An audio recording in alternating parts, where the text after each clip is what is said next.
CIO, joins us on the show for a little bit of car talk. Morning, sir. Good morning. Well, you're in the right company, apparently. Well, that's been the right call, but you can't forecast a recall, I'm afraid. Yeah.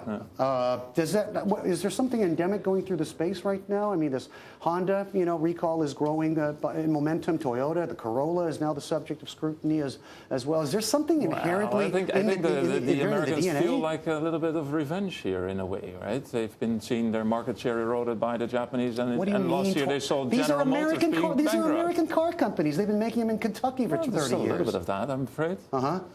So, yeah, they are taking this opportunity to show that, they were always being painted as those bad cars, these American cars, and now they show that these Japanese cars are also vulnerable in a way. Uh-huh. Of course, most of these things, when you look back at history, they blow over at some point. So, yeah frankly, I'm looking at Honda now. I wait for things to stabilize, and probably then we'll make a move. But people are so. I mean, people. It's in people's chemistry to be driving Accords and Civics and Corollas and Camrys, and that's not going to go away overnight. No. Assuming they do get a grip on this, correct? Yeah. Uh-huh. What did you do a while back? You used to own Toyota.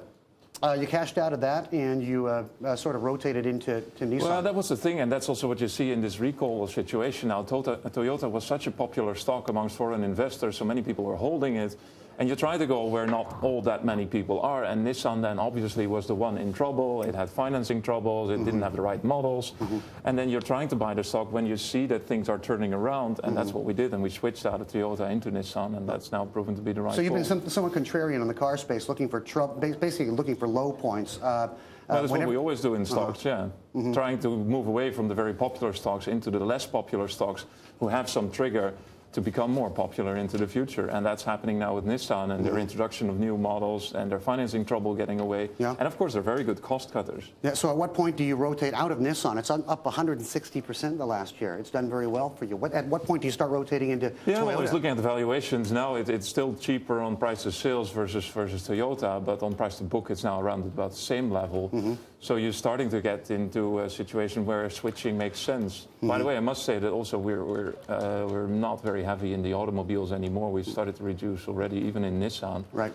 But we feel that there's too much expectation built in now. But consumer discretionary still remains one of your top sectorial players, along with technology, though. What within discretionary then? Now we're looking at a lot of consumer stocks in the emerging markets in Asia. Obviously, in China, there's a lot of consumer discretionary holdings, but also in Japan. I would say that some of them really benefit from the growth that's going on. And one of our top holdings also is Hyundai Motor, which is then another consumer play into the automobile space and market share gainer. As a matter of fact, Japan and Korea top the list for you in terms of pricing points and kind of momentum. A lot has been said about the fact that Japan just kind of bumped along while everybody was shooting up and then, of course, tumbling down. A lot of value managers have been telling me lately that Japan is where the action is. I mean, with the Nikkei at low 5 digits right now, that could be a real safe haven in a sea of uncertainty. You concur?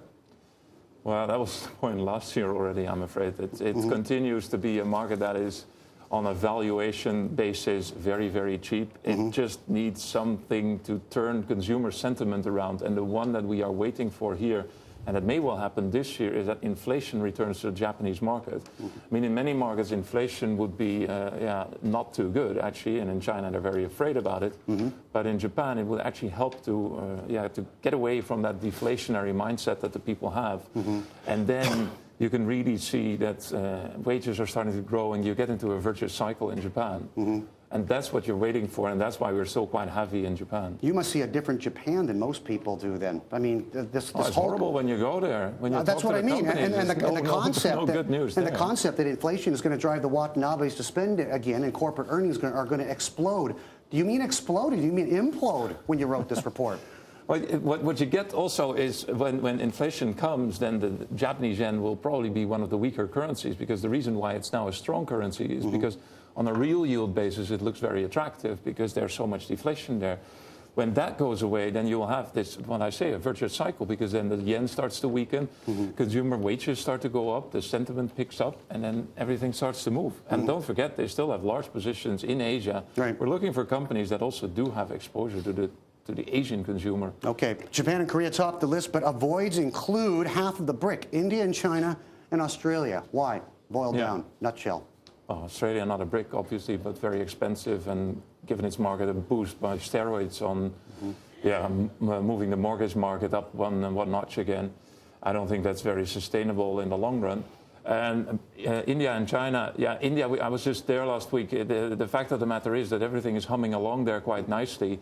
On the other hand, what is happening to India is that it's now suddenly becoming a market that all of the foreign competitors start to look at. They started looking at China a long time ago already, but now India is also in their scope. Get it. So you see a company like P&G now suddenly starting to undercut the margins of the traditional players there. So you get margin pressure there, I'm afraid. So when everybody goes running in, turn the other way. Thanks for sharing your thoughts with us this morning.